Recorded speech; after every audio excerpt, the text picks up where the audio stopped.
Who is this? Martin, please. Can you give me a hand here? What do you want? I'm keeping an eye on them.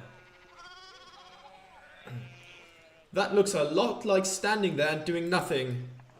Martin, for Christ's sake, help your cousin. Morning, Andreas. Excuse us. One of the fence rails fell and the sheep started hopping it. Is there something I can do to help? No, excuse me.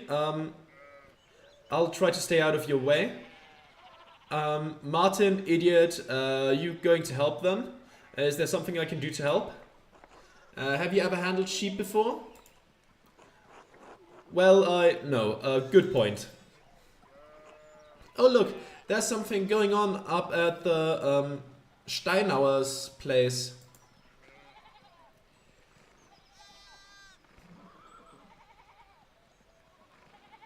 Okay, I'll take a look at that as soon as I can. Who's that on the horse? Looks rich. I don't know. I don't know, Martin, but Lucky is giving him an earful. I haven't seen Lucky that worked up since Peter and Clara's wedding, when Johann pulled his pants down. We haven't looked at Clara and Johann yet, and I want to put them into the what was it called? I forgot what it's called. The glossary, right. Knock 2 of my man's teeth out. You don't want to feel this. You don't want to feel the strength behind a stonemason's anger. That sounds like that sounds fair. A lot of work that a stonemason has to do. So probably quite strong. Do you think he's noble? He looks really rich. Damn it, Martin. Oh, god damn it, Martin. Stay out of trouble for once. What? Und, Hedy? Behave yourself. Don't we have enough to deal with right now? Andreas, if you wouldn't mind moving your skinny little body up the road, we need to get these sheep under control. Of course. See you later. Don't work too hard, Martin. Help your aunt and cousin, alright? Help your aunt and cousin, alright? Eat shit, Andreas. Okay, Martin. This will be remembered. Alright, can we go this way? Anything going on over there? Okay, plenty of stuff. This is a whole other way to go. So I should explore this place first. Okay. Can I get around here? The sheep block my way so far. Can I get up there? Can I talk to them? Okay, I can't quite get there yet, I think. No. Alright. I guess we'll walk that way for now. They also block the path. I suppose once that is fixed, we can branch out more.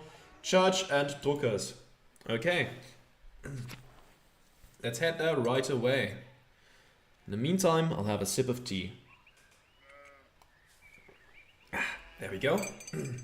Who are you? Klaus. Okay, let's talk to you then.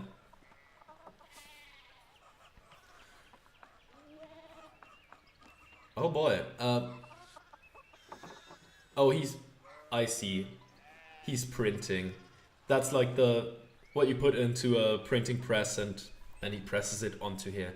Morning, Andreas. How's it going? Morning, Klaus. Another day at the Abbey. Another few hours to work on my masterpiece. Good to hear. You're still coming by for supper tonight? Marie and Bert would love to see you. Okay. You really need to see these new woodcuts I have for an Italian edition of Till Eulenspiegel. Till Eulenspiegel, that old story. It's a kid's story mostly. Oh, what was that about? Isn't he a lot? Doesn't he lie a lot? Oh god, it's never been a story I gravitated towards all that much. Was that one about lying, or was that a different one? A prankster. Right, yeah. The titular character of a popular 15th century book, Till is a prankster continually exposing the vices and hypocrisy of others. He is also quite skilled at tricking people into smelling, touching, or eating his excrement. Okay, that's wonderful. I didn't realize Father Thomas let you print books in Italian. Come on, Andreas. He's not that strict. I know he's just trying to protect people from heresy, witch mania, adventure stories of questionable moral repute, your sloppy typesetting. Heresy? Sure, why not? Some of things people are publishing. Is that a way to say that? Maybe it's kind of an old way. Some of things people are publishing these days would make a bishop's head spin. I would say some of the things, right? Whatever. Or an abbot's. It doesn't take much work with that one. I know it, but at least I don't have to deal with him much. So, supper tonight, after Vespers? Of course, thank you. We'll see. Of course, thank you. Great, I'll see Marie and Bert. I'll tell Marie and Bert you're coming. See you then. See you later. Druckerhaus is closed right now. Can I get past the sheep? No, I cannot. They are still blocking the way. Wait, that means that it is locked. Yeah. Okay. Who are you? Thomas. God bless, Master Maler. I hope your week is going well. Maler means painter. Thank you, Father. It's going quite well. I'm just on my way up the hill to get to work. Thank you, Father, but I'm running late to the Abbey. I'll go with the first one. Good. Andreas, I don't recall seeing you at Sunday morning Mass. You understand how important it is for your salvation that you receive Holy Communion, don't you? Yes, I apologize, Father Thomas. I promise you I'll make it this Sunday. I do, but I've been working on sketches late at night and I just stayed up too late on Saturday. I don't want to get into an argument with him about this. Yeah? How do I get... Would going to church on Sunday be such a burden? If not, for his sake, consider it for your own. A man has many duties. Father Thomas should appreciate how hard you work to help the Abbey. This asshole can't make you go to Mass. To hell with him. I'll go with the second one. Almost everyone in town works hard, though. I apologize, Father Thomas. I promise you I'll make it this Sunday. Yeah, sure, I'll just appease him there. You don't have to make a promise to me, but our salvation is a contingent on the... there's the horses. Oh my, what a blessed day to receive such an illustrious visitor. Master Maler, this is Lorenz, Baron of Rothvogel, a great lord from the countryside near Worms. Where's Worms exactly? Okay, Worms, a prosperous imperial free city in the western part of the empire located on the Rhine River. Worms has been the site of many imperial diets. Okay. Rothvogel kind of means red bird, I suppose. I don't know if that means anything here. Good to see you, Father Thomas. It is nice to be remembered fondly. I only wish all of your neighbors were as welcoming. Well, yes. What brings you back to our little town? My wife and I were returning from a trip to Venice. We spent a few days in Innsbruck and it was terribly dull. Venice and Innsbruck. Obviously, Innsbruck, capital of the Austrian country of Tyrol, and major stop on the Imperial Road connecting Italy and Bavaria. It is the closest major city to Kiersau, to Kiersau Abbey and Tassing. Notably, it was also the site of witch trials in 1485. And Venice, obviously, that's a relatively well-known city, one of the most powerful republics in the Italian peninsula, sitting on the northwest coast of the Adriatic Sea. Venice is a major center for commerce and art in southern Europe. There we go. And I haven't been to either, to be honest. I mean, it has a certain charm common to these alpine cities, but the place was crawling with nobles for the emperor's diet. Now, what is that exactly? An imperial diet is an assembly of three colleges of the imperial estates of the Holy Roman Empire, the prince-electors, the princes and dukes, and representatives of the imperial cities. They meet to deliberate on matters of importance to the empire. All right. The emperor? He was there? Did you see him? Oh, briefly, but he was sitting for a portrait at the time. Quite lovely. I didn't want to bother him or the painter. Who was the artist, my lord? Why was the diet assembled, my lord? Say nothing. Who was the artist? I'm sure you know him, an older man from Nuremberg with enough of a reputation to paint the emperor. I'm sorry, my lord, I'm not sure who you mean. Have you not heard of Albrecht Dürer? Oh yeah, of course. Pity. I thought he was known across the empire. Yeah, Albrecht Dürer is definitely a known quantity. I'll see what the game has to say about him. Albrecht Dürer is a renowned painter and printmaker from Nuremberg. He is revered in Venice as well as across the Holy Roman Empire. Since 1512, he has enjoyed the patronage of Emperor Maximilian I. Okay. Anyway, my wife wanted to stay a bit longer in Innsbruck and I decided to ride ahead to make a visit to Kiersau. I heard Father Matthias died shortly after my last visit, of course. Abbot of Kiersau before Father Gernot, widely respected by the monks and nuns as well as the people of Tassing, known for his kindness and his love of books. A great loss for the Abbey and for all of us. And for us all. Indeed, by good fortuna, I recently came across a copy of the Historia Tassier. He was reading during my last visit. Historia. That is also an S. Okay. Historia Tassier. An account of the early history of Tassing. Kiersau's previous abbot, Father Matthias, had a copy. Baron Rothvogel brought another to the abbey as a gift. Father Matthias was hoping to find a second copy to corroborate the contents of the first. It contains some fascinating details about the history of this place. I'm afraid they might even cause a bit of a scandal. Ah, yes. But I must be off. There will be time enough to discuss Tassing's past later. I commissioned a manuscript from the abbey through Father Gernot, and I have come to check on its progress.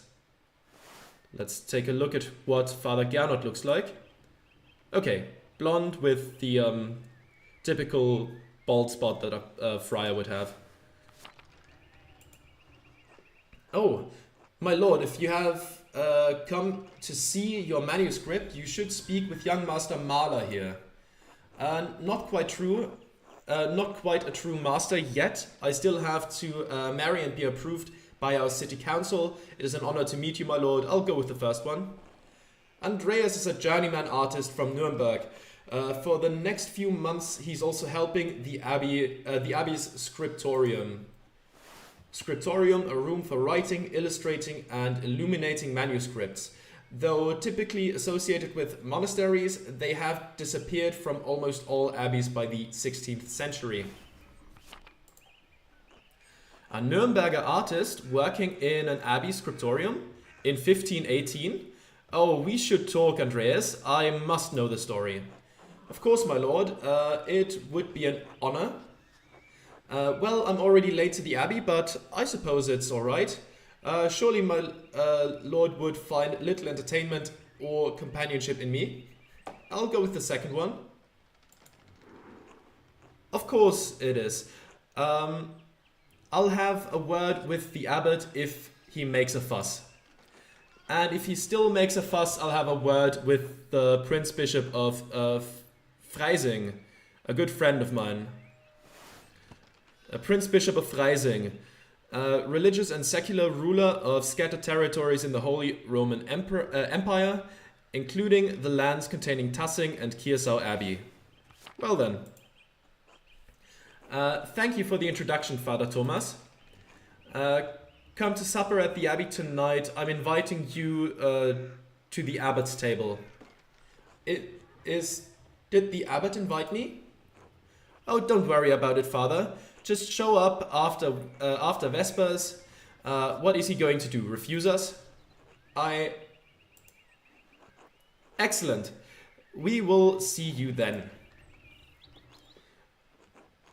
Michlaus, I'm dismounting. Run ahead of us and take the horses to the abbey's guest house.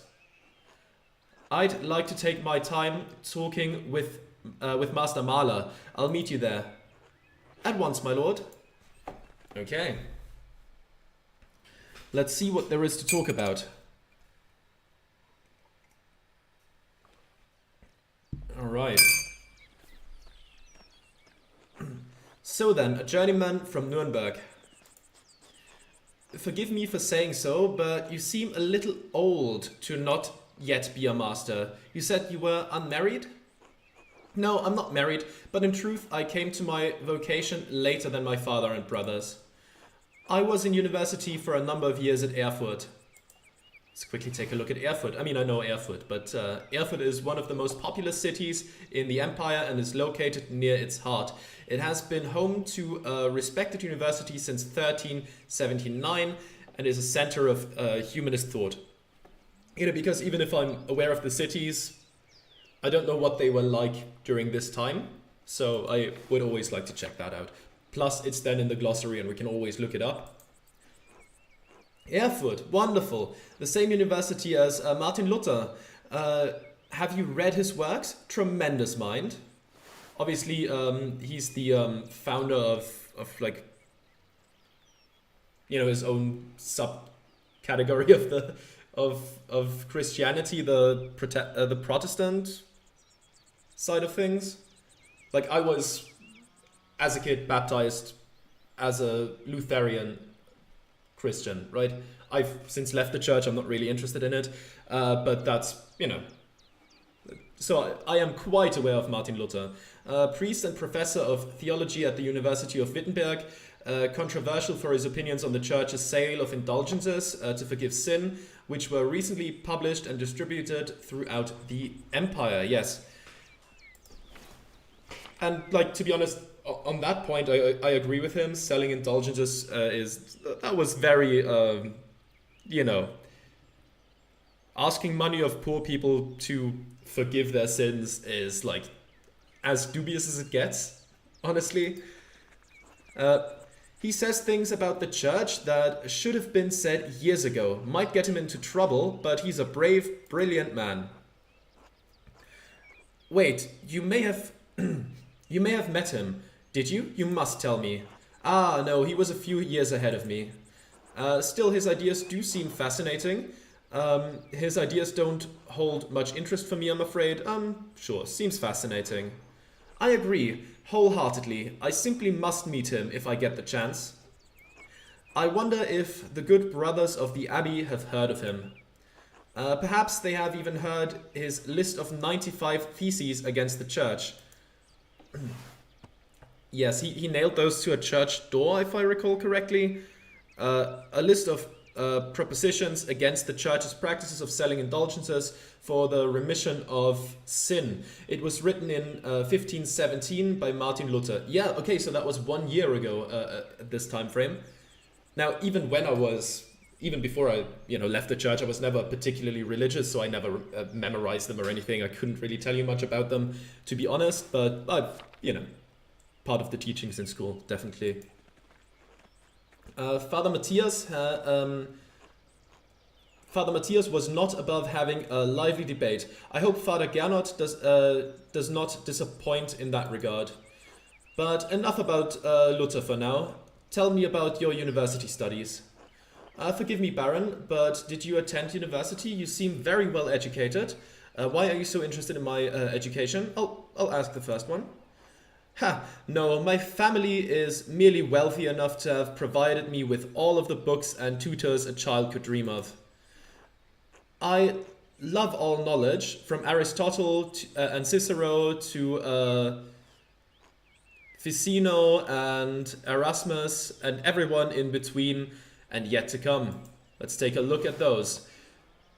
Aristotle, Greek philosopher and student of Plato, renowned as a polymath, he wrote on a wide variety of subjects. His work is extensively cited by current scholars, and even more work is attributed to him than he could have ever written.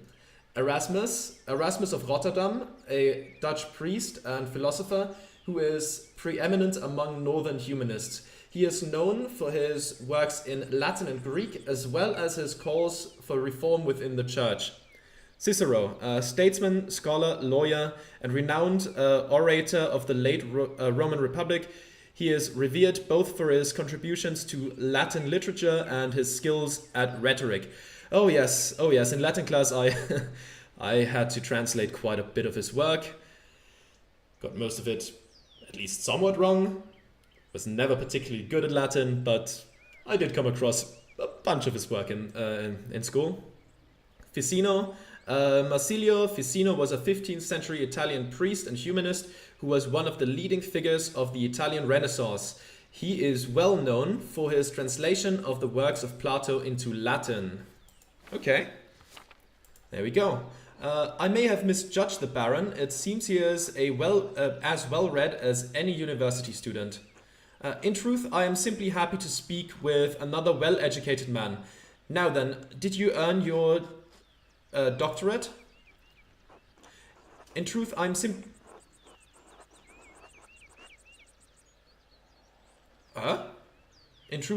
happy to speak with another well-educated man. Now then, did you earn your doctorate? No, I didn't. Only a master's degree. I started working towards the doctorate but didn't finish. Oh, that's a shame. Well, what was your area of study?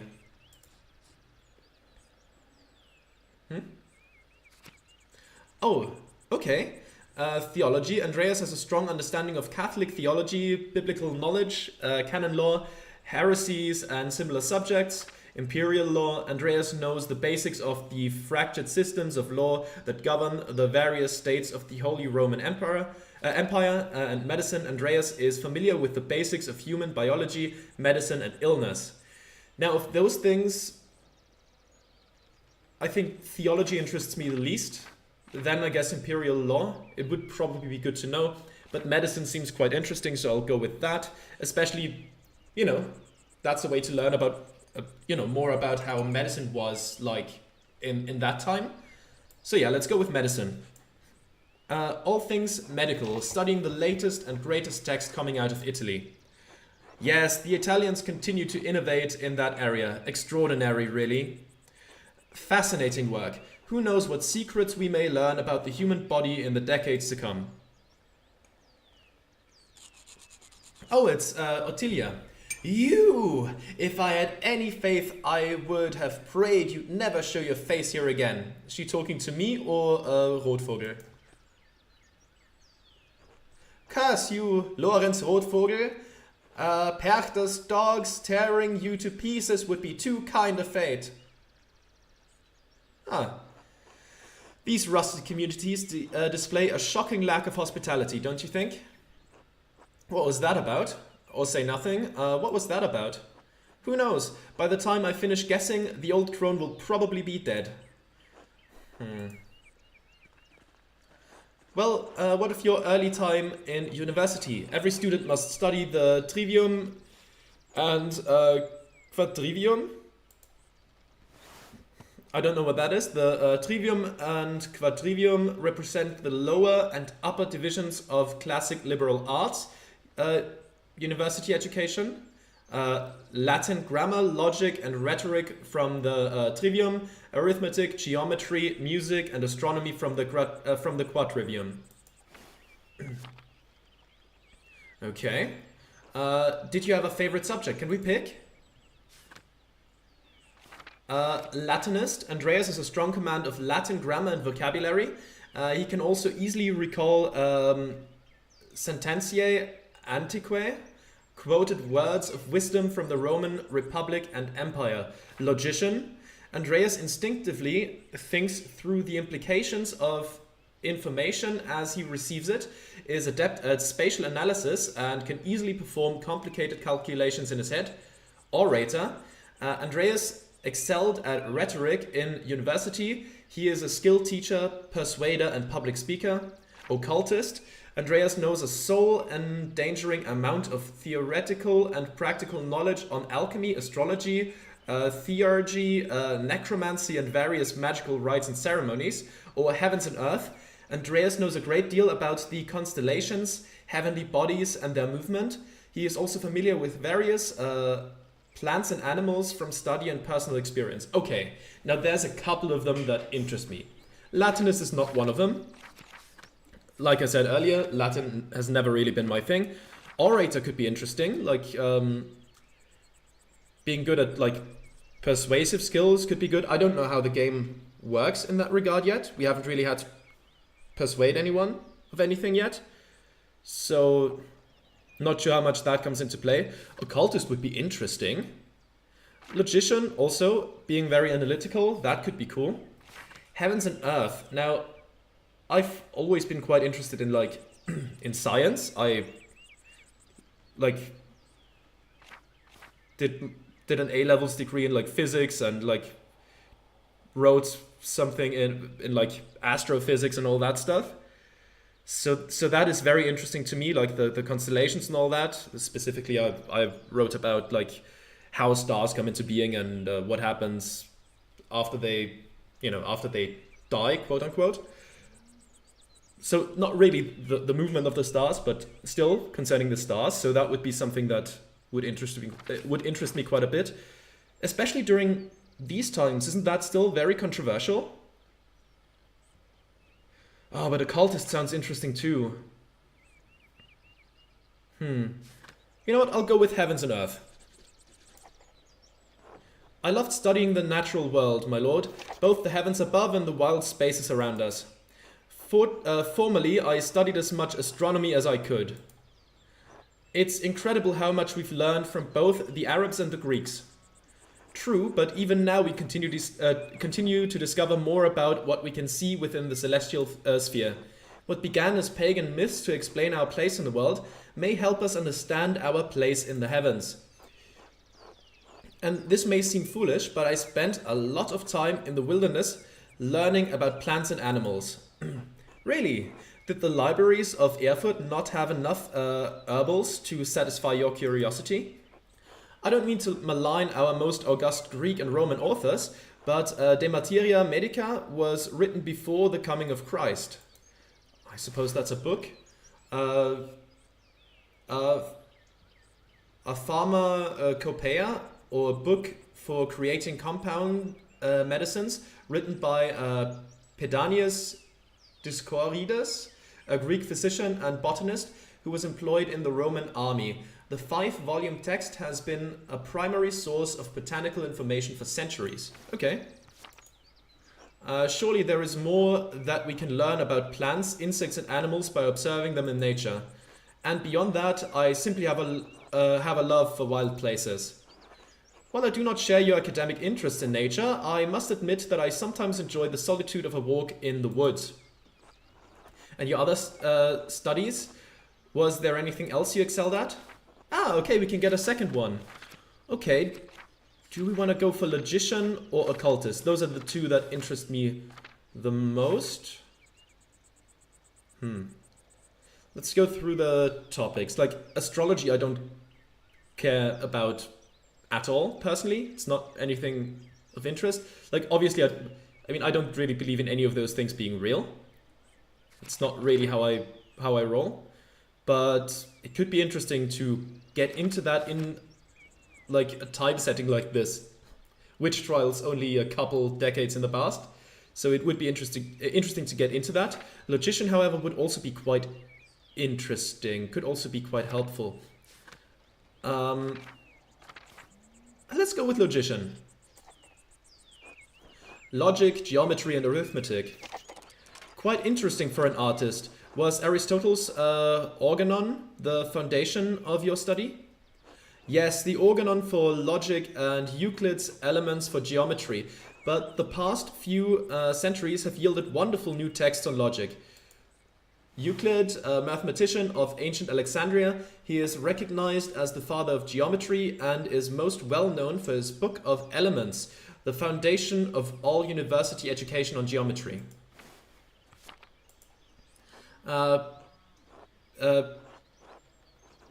Peter Abelard, I'm gonna have to look at that first. Peter Abelard, 12th century.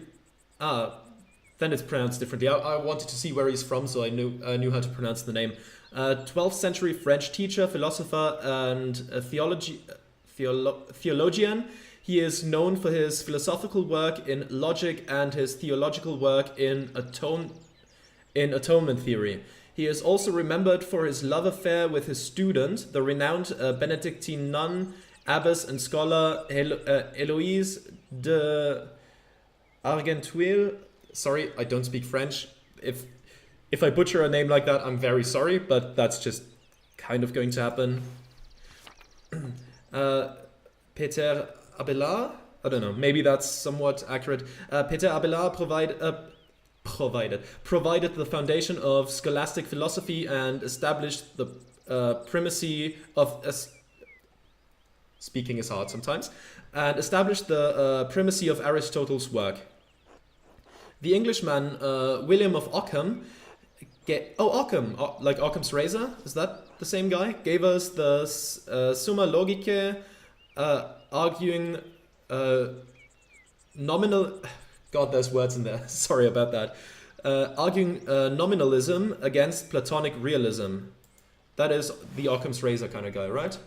13th and 14th century English Franciscan philosopher and theologian, known for the commentaries on Peter Abelard's 4 books of sentences, his defense of apostolic poverty, and his writings on faith and reason. And of course, Thomas Aquinas gave us the tools to employ both faith and reason in the pursuit of truth. Thomas Aquinas, an immensely influential philosopher, theologian, and jurist in the tradition of scholasticism. All monks and friars, of course, a great deal of work to force Aristotle to fit within the Church's vision of truth. Is that so wrong? I question that these great men should have had to wrestle logic into what the Church establishes by fiat and force. There's the Abbey. I have good memories of this place and of Father Matthias. I was sad to hear of his passing. How did you come to know him? How did you come to know of Kiersau at all? My family have been patrons of Kiersau for, I don't know how many generations. Some years ago I heard that Kiersau still had a wonderful library and artisans. Professional artists have taken over most manuscript production, so I was shocked to find an active scriptorium here. Well, there's not much left of it these days. 2 old men, a young scribe and me. This is as good a place as any to create art. The artists that remain here are quite talented, if a bit old-fashioned. Let's go with the last one. Well, Kiersau's more than a bit old-fashioned. Some of my friends think I'm mad for commissioning a manuscript from an abbey in this day and age. But, well, my family have been patrons of Kiersau for generations. It seems wrong to stop now while there's still talent here. I commissioned a manuscript through Father Gernot a year ago. I thought I would stop by and check on the progress. Wait, are you the artist working on it? It's a prayer book with 20 illustrations. I know the work, but no, I do know the artist well, the venerable brother Piero. Piero was who? Oh, he looks old. He does look old. How venerable? He still has his wits and his skills, if that's what concerns you. Brother Piero has an incredible talent with color. Then I very much look forward to seeing it. Okay.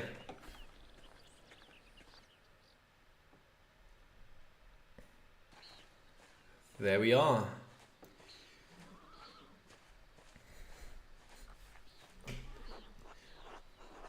Michlaus, tend to the horses and the baggage. I am heading up to the abbey.